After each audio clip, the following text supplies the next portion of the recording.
South Georgia is a nature lover's dream. Nearly 1,000 miles from its nearest neighbor, the Falkland Islands, this island is one of the most remote places on Earth. About 1/4 of the entire world's population of penguins live on South Georgia, which is unbelievable considering that the island is only 100 miles long by 20 miles wide.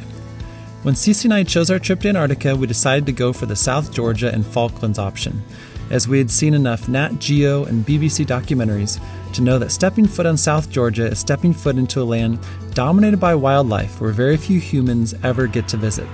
Really warm, really dry. After nearly 2 days crossing the Drake Passage and 7 days in Antarctica, we had 2 more days at sea heading up to South Georgia.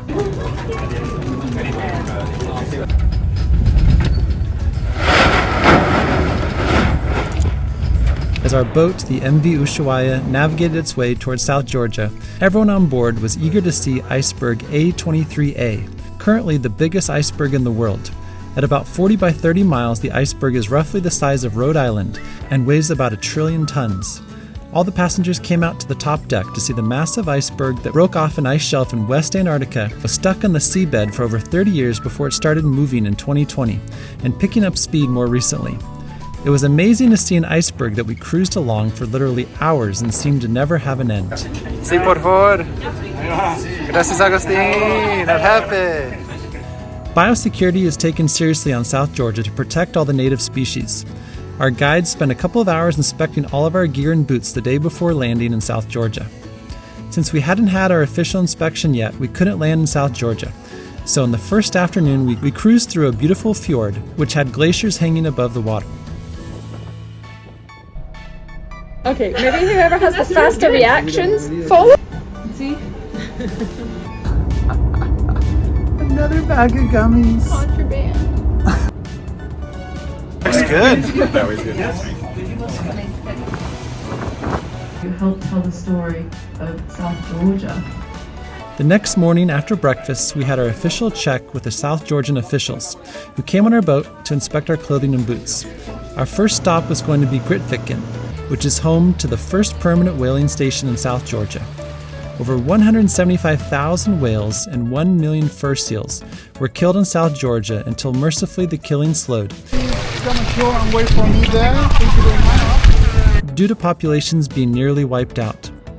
South Georgia is one of the biggest wildlife success stories in the history of the world, and Grytviken is a perfect place to witness this, as baby fur seals can be seen playing around the old abandoned remains of what was once the hub of the world whaling industry. A couple of these guys are just trying to attack people. It's so cute.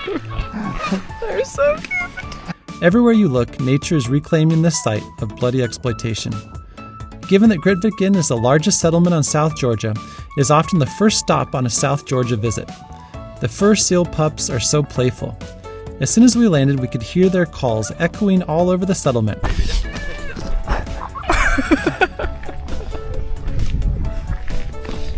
No! As they chased each other around while giant elephant seals relaxed in the morning light. It was easy to see how different South Georgia was than Antarctica. Instead of snow, ice, and volcanic rocks everywhere, now there was plenty of greenery, with huge grassy plants dotting the landscape.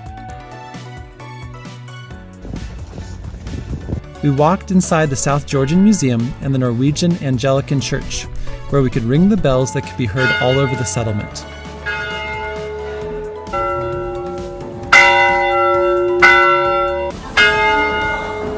The great Irish explorer Sir Ernest Shackleton died in the harbor of Grytviken, and his widow requested to have him buried there to honor his great expeditions and love for the Antarctic. So at the end of our visit, we walked over to Shackleton's grave in the little cemetery right up on the hill for a toast.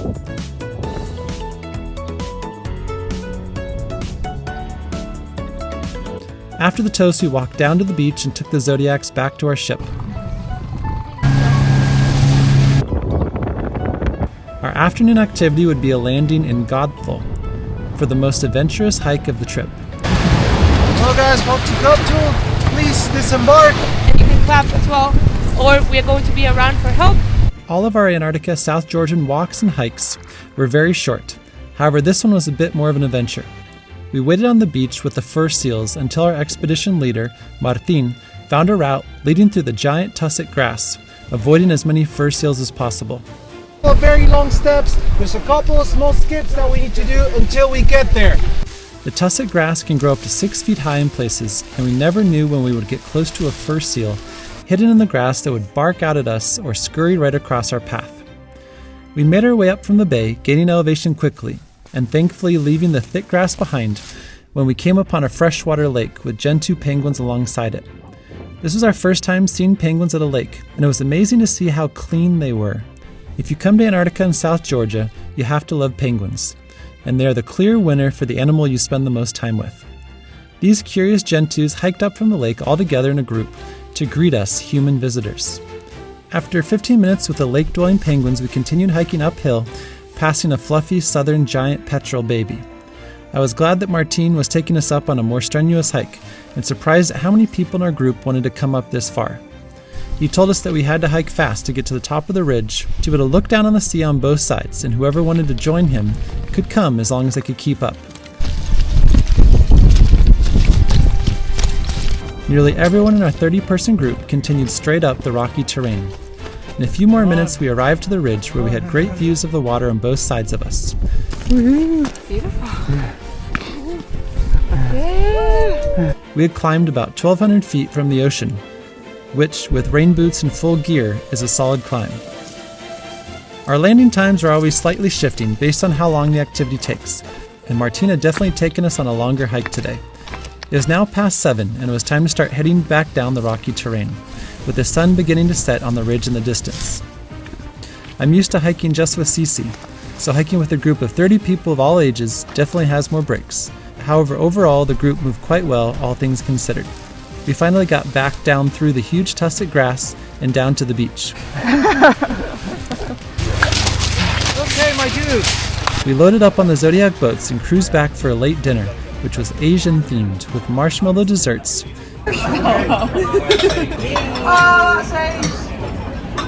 We woke up to a bitter cold, snowy morning with almost no visibility. Today was the day for St. Andrews Bay, so we boarded the Zodiacs and zipped through the snow and wind, which numbed our hands and faces, and headed towards the shore. We jumped off the Zodiacs into the chilly water and scrambled on shore. Yes, welcome sir to St. Andrews Bay. So guys, we're going to see, as you can see now, lots of king penguins. After a quick briefing, we were off hiking through the paradise of animal life. We have made it to the biggest colony of penguins in all of South Georgia. We're at St. Andrews Bay. King penguins were everywhere. After spending so much time with gentoo, chinstrap, and Adelie penguins, it was so exciting to be surrounded by the colorful and majestic king penguins. Turn around. Hello. Cece and I had borrowed jackets from Freestyle, the company we had booked with, and the best warm jackets they had were yellow. Every time we crouched down, the king penguins seemed to flock to us, and the guides told us that yellow was the perfect color to attract attention from the king penguins. We hiked our way along through the king penguins with smiles on our faces, as it was such an unreal experience. Although it was really cold this morning, the snow added to the beauty of the experience, as the king penguins on a fresh blanket of new snow is an amazing sight. Usually Cece and I hike fast, but when you're stopping to take pictures and videos every 10 feet, a half-a-mile hike takes a long time.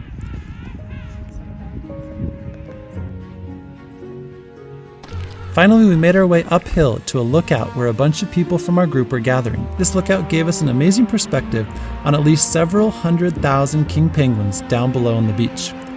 It was hard to put it into words. Photos and videos just can't do it justice to the sound and feeling of looking down at this many animals at once. How many penguins are behind you on the beach? At least 1 million penguins.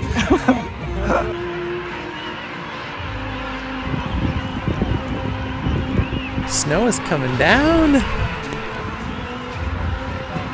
How you doing? Really warm, really dry. The snow was now coming down in flurries, and it was really cold outside.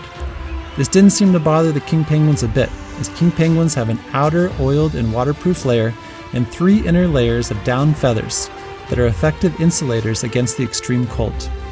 The king penguins mainly eat lanternfish, squid, and krill, and can dive more than 1,000 feet deep.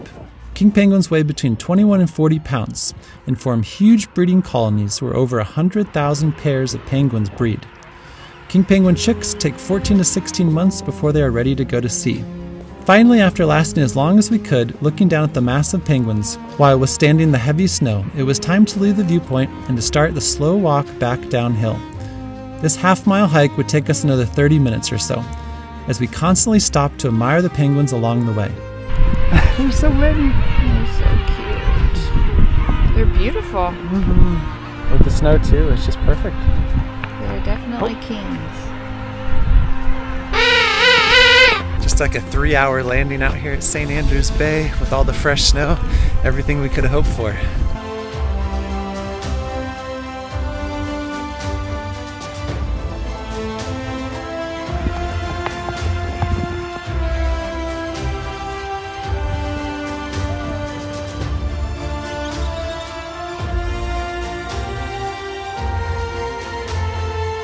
In the last few minutes, the snow even stopped, and the skies opened up for a few brief, glorious moments. It had been such an incredible 3-hour landing at St. Andrews Bay.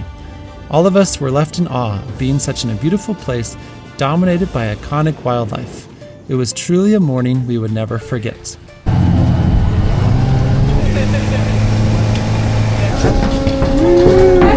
in a while. Yeah, we were far back. In the afternoon, we had another landing at Stromness, which is an abandoned whaling station on the northern coast of South Georgia. It's an interesting paradox as there are baby seals playing around everywhere next to the signs warning visitors to stay out of the dilapidated former whaling site, which is closed due to the risk of asbestos exposure. The group took a nice easy hike up the riverbed, hiking by the curious fur seals who were enjoying playing in the chilly water. Our loaned boots and gear have been lifesavers. Every day we hop off the Zodiacs into a foot or so of water, and on this hike we crossed streams several times on our way to the viewpoint. Here we learned about how Shackleton hiked 36 hours across part of South Georgia to Stromness to find rescue help. After a few minutes we walked down to the beautiful little valley again, crossed the streams, and hiked back to the fur seal covered beach.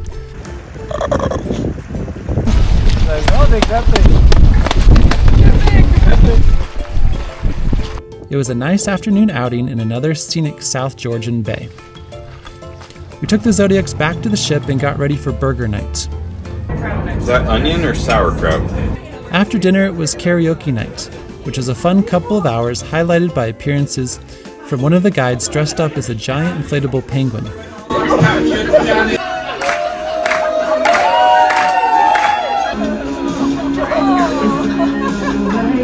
We all live in a yellow submarine, yellow submarine, yellow submarine. Due to the incoming storms, sadly the next morning would be our last landing in South Georgia.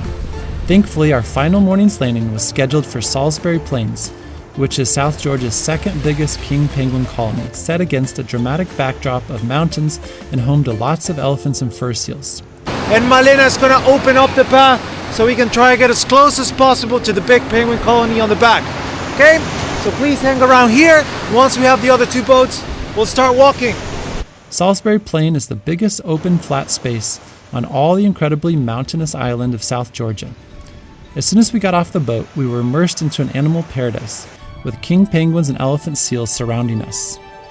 We hiked up from the beach, just soaking in the sounds and sights of this stunning morning.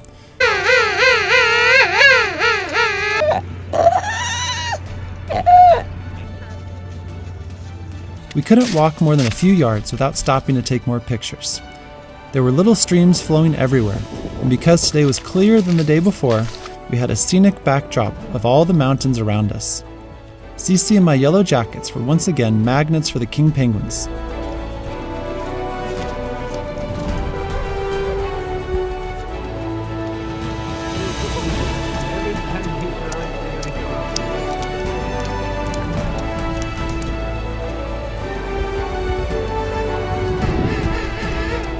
After a good hour or so, we made it to the far point of the hiking area, where we came right up next to a big colony of king penguins, all clustered together.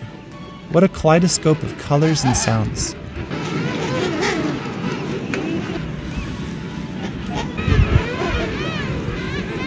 We stood there in awe of the majestic king penguins in front of us, Some of the penguins had eggs they were keeping warm, and others even had brown baby chicks, which is not that common to see so late in the season.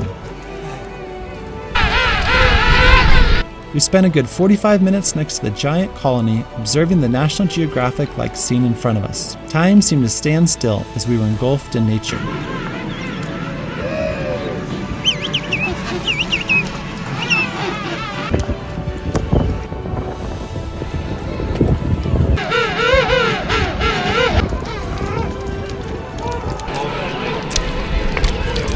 We then slowly started walking back towards the beach area, and we had a good 45 minutes to make our way back to the Zodiac pickup spot. On the walk back, huge groups of king penguins were making their way down to the beach, seemingly following us down to the water for their morning swim. These king penguins waddled their way across the streams one by one out to the ocean. Sis and I slowly crept towards the beach as the penguins continued marching their way en masse alongside us. We got the warning from our guide that we were down to our last 10 minutes before the Zodiacs had to go back. The past 2 mornings of St. Andrews Bay and Salisbury Plains had been unbelievable. We were so grateful we had gotten the chance to visit the 2 largest king penguin colonies in the world, where we humans truly feel like temporary visitors in a land where wildlife dominates. A snowy morning at St. Andrews and a blue sky morning at Salisbury Plains was the perfect combo to give us a good feel for the dramatic South Georgian landscape and conditions. Ah, South Georgia! What an amazing place! I want me more. We were all smiles as we climbed on the Zodiac boats after 3 hours this morning at Salisbury Plains. Simply a penguin paradise. The dining room is now open. Woohoo! Woohoo!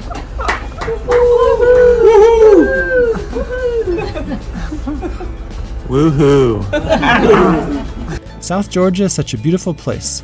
It is so remote and so few people have ever visited it. Sis and I were very glad that we chose a boat which visited Antarctica and South Georgia, as South Georgia and its wildlife is truly one of the most beautiful places on planet Earth.